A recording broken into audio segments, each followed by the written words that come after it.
ध्यान की इस बैठक में असल में आपको आपके मन की सच्चाई से परिचित मैं करवा रही हूं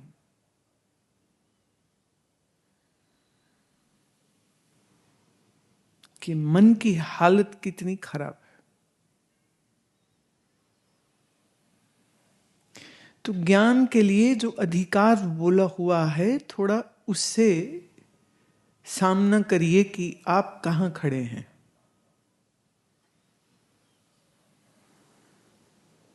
शरीर अगर अस्वस्थ है तो एक आसन में बैठा नहीं जाएगा। मन में अगर राग द्वेष चिंता शोक मोह है तो तुम्हारा मन तुम्हें बैठने नहीं देगा। और जिसका शरीर और मन असंयमित है वो व्यक्ति ज्ञान का अधिकारी कैसे? शरीर का स्वास्थ्य ठीक रहे उसके लिए दो चीजें चाहिए। एक, सुबह के सत्र में अच्छे से आसनों को सीखिए, मेहनत करिए, प्राणायाम पर मेहनत करिए, और दिन भर आप क्या खाएंगे, कितना बोलेंगे, इसके ऊपर अब मेहनत करिए।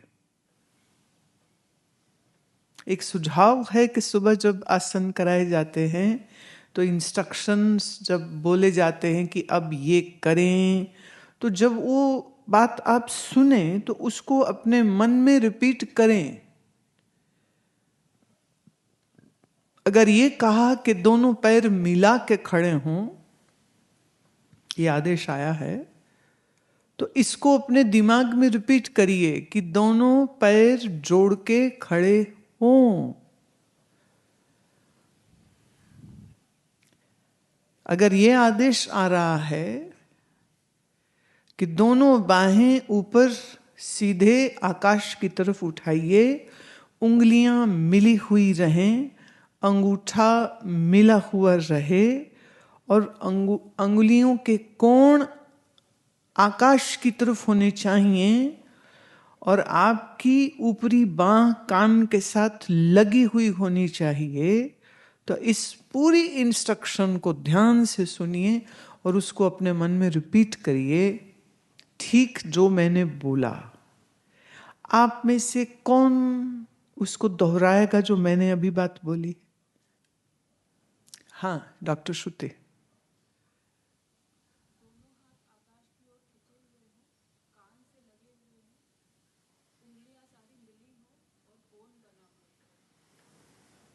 हाथ कान से कैसे मिलेंगे? ये आपके हाथ मिल रहे हैं कान से? हैं, देखो फिर गलत। भाव ठीक है पर शब्द गलत है ना। हाथ आकाश की ओर रखें और हाथ कान के साथ मिला के रखिए, कैसे?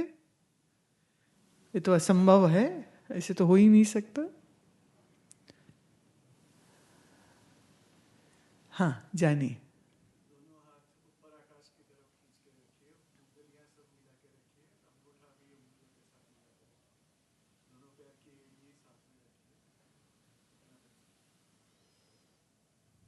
और उंगलियां आकाश की तरफ रहें। समझ रहे हो, मैं सामने बोल रही हूं और तुम उसको भी मिस कर रहे हो। तो सुनने में जब कमी होगी तो ठीक करेंगे कैसे?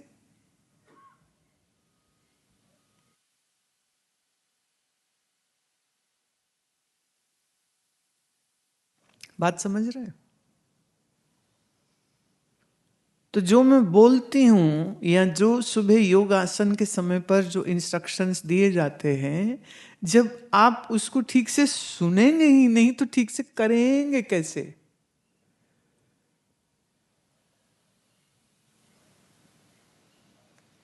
तो बहुत सजग होकर के सुनिए जब मैं बोलती हूं, और हर शब्द का एक अर्थ है और हर बात का एक निहित कारण होता है जिसके लिए वो कहा जाता है।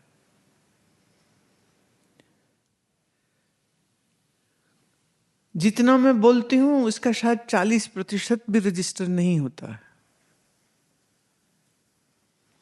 क्योंकि मन बिखरा हुआ है, क्योंकि मन एकाग्र नहीं है, क्योंकि मन यहां वहां खिसक जाता है, इसलिए पूरी बात सुनते नहीं है।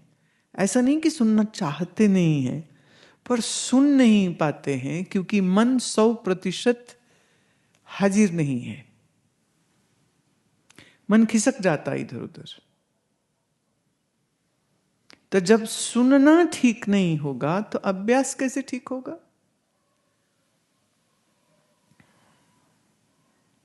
इसलिए सुबह योग आसन के समय पर भी आप बहुत एकाग्रचित होइएगा। जो भी आसन कराएंगे वो जो आदेश बोलें उसको पूरा ठीक सुने और फिर उसको अपने मन में रिपीट करें।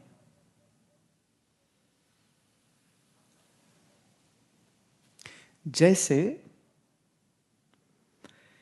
मान लीजिए ये कहा कि बैक बेंड करना है, तो बैक बेंड के लिए दोनों पैरों में 1 फीट का अंतर रखें।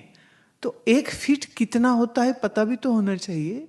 तो आपको अगर अंदर से महसूस नहीं हो रहा तो दोनों आंखें खोल करके देखो कि क्या तुम्हारे पैरों में 1 फीट का अंतर है। पेल्विस आगे करना है, पैर जमीन पे रखने हैं, पैर के अंगूठे सामने की ओर 90 डिग्री के कोण पर रहने चाहिए।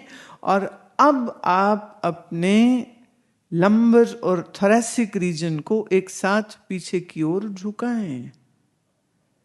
कितनी चीजों पर ध्यान देना है?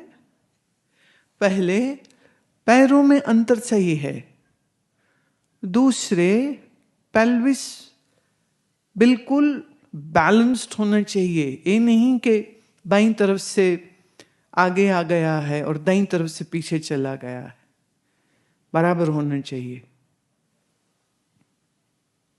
और सिर्फ गर्दन पीछे नहीं करनी है, पेल्विस आगे को बढ़ा रहे हैं, लंबर से पीछे को जा रहे हैं। तो अगर ये पेल्विस है, ये आपकी बैक है, तो pelvis forward and then full back पीछे को।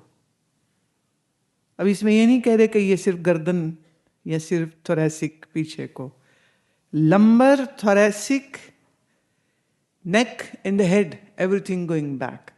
अब यहां तक तो एडवांस वाले ही जाएंगे। आप अगर यहां से शुरू हुए तो यहां तक भी आ गए तो बड़ी बात हो जाएगी, और यहां तक आ गए तो और अच्छी बात हो जाएगी। पर पूरा इस तरह तक आने में तो बड़ी मेहनत लगती है।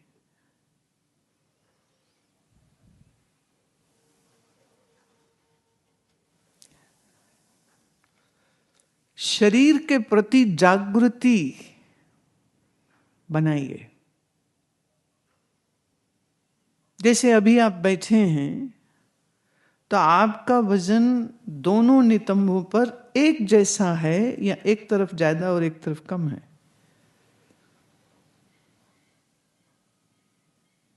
आपकी रीढ़ की हड्डी इस समय सीधी है कि कमर झुकी हुई है? क्या आपके कंधे दोनों बराबर हैं कि लेफ्ट साइडेड, एक ऊपर एक नीचे है? क्या आपकी गर्दन मध्य में, सेंटर में है कि बाईं या दाईं की ओर झुकी हुई, या पीछे या आगे की ओर झुकी हुई? तो मात्र ध्यान करते समय पर ही इस चीज पर गौर नहीं करना, तब तो करना ही है, लेकिन दूसरे समय पर भी आपकी दृष्टि देह पर पूरी पूरी बनी रहनी चाहिए।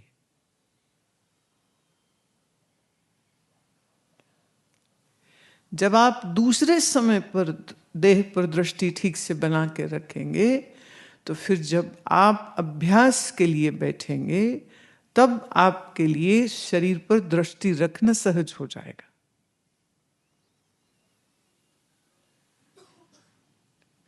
तो शरीर अगर दिक्कत दे रहा है कि पाँव दुख रहा है, कि एड़ी दुख रही है, कि घुटना दुख रहा है, कि कमर दुख रही है, कि कंधे दुख रहे हैं, तो जो शरीर का रोग है उसको ठीक आप आसनों से करिए, दवाई से करिए, औषधि से करिए, अथवा यहाँ आश्रम में जो हमारे 2 एक्यूपंक्चरिस्ट इस समय पर काम कर रहे हैं, चाहे तो आप उनसे मदद लीजिए।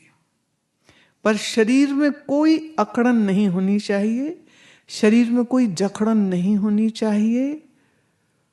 और तीसरी बात यह भी है कि जैसे जैसे आप रोज ठीक से आसन करते जाएंगे, वैसे वैसे आपकी मांसपेशियां मजबूत भी होती जाएंगी, लचीली भी होती जाएंगी, और आपके आसन और सुंदर होने लग जाएंगे, जिससे आपकी बैठने की शक्ति बढ़ जाएगी।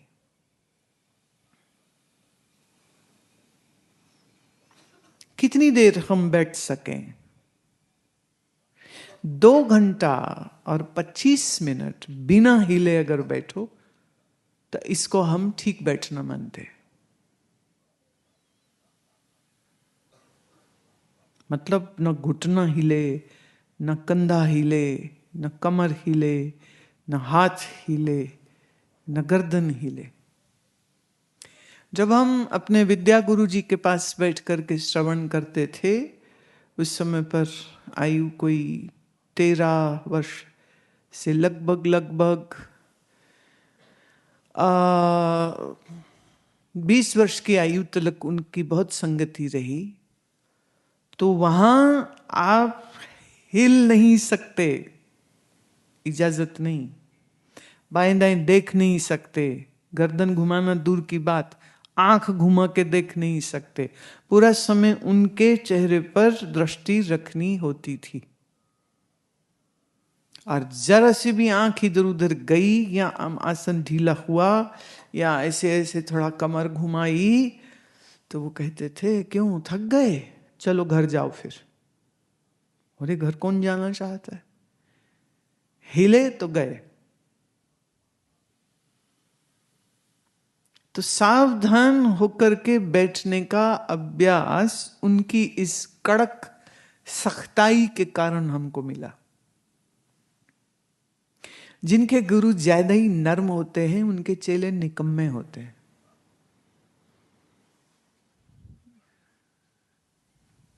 और लोगों को नर्म गुरु अच्छे लगते हैं जो उनकी तारीफ करते रहे, उनको सख्त गुरु अच्छे नहीं लगते। तो जो आपकी तारीफें करके आपके अहंकार की पुष्टि कर रहा है वो आपका मित्र नहीं, वो आपका शत्रु होता है। और गुरु आपका शत्रु नहीं हो सकता है। इसलिए गुरु को सख्त होना चाहिए और होना पड़ता है।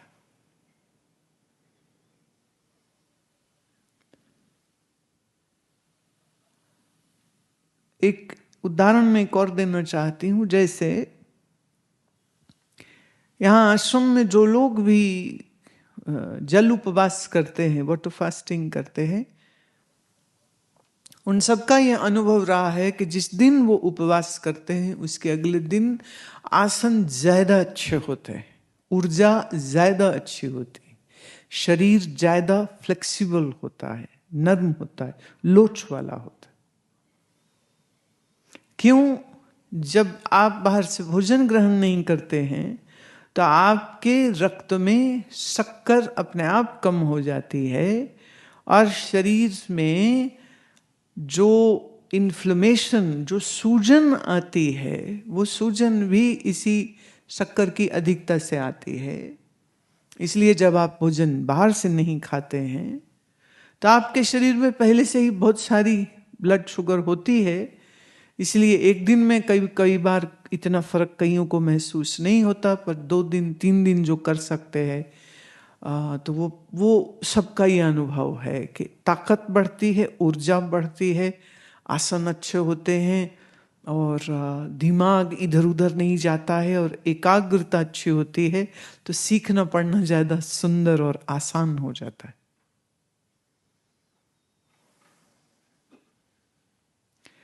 तो भोजन पर संयम आसनों में समर्पण और शरीर के प्रति सजग रहना, अब ये आपका कार्यक्रम रोज का हो जाना चाहिए।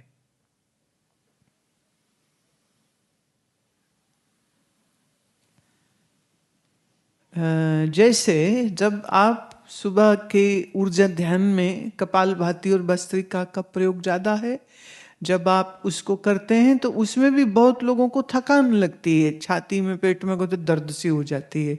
क्यों? क्योंकि मांसपेशियां इतनी वीक हैं, इसलिए नहीं हो पाता। पर जब आप उसी को रोज करते हैं, रोज करते हैं, रोज करते हैं, तो 10 दिन में और बेहतर, 20 दिन में और बेहतर, महीने तक और बेहतर, दूसरे महीने तक आते आते तुम्हें लगेगा तो 15 मिनट तो बड़ा थोड़ा समय, तो और लंबा होना चाहिए।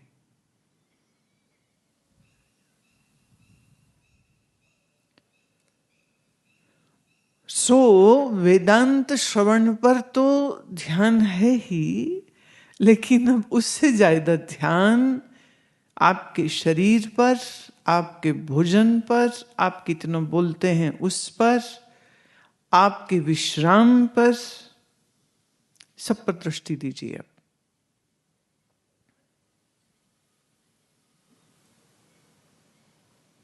और ये जो संयम से जो उन्नति आपकी होगी,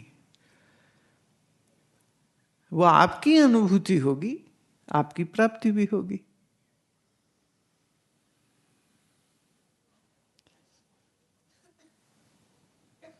तो बहुत अच्छे से इस चीज का आप ख्याल रखिएगा। तो सुबह में आसनों के बाद ऊर्जा का अभ्यास ऐसे ही रहेगा। अगर उसमें थोड़ी बेईमानी तुम्हारा मन कर जाता है या बीच में तुम रुक जाते हो, तो अब कल न रुकना, इसको अच्छे से करना।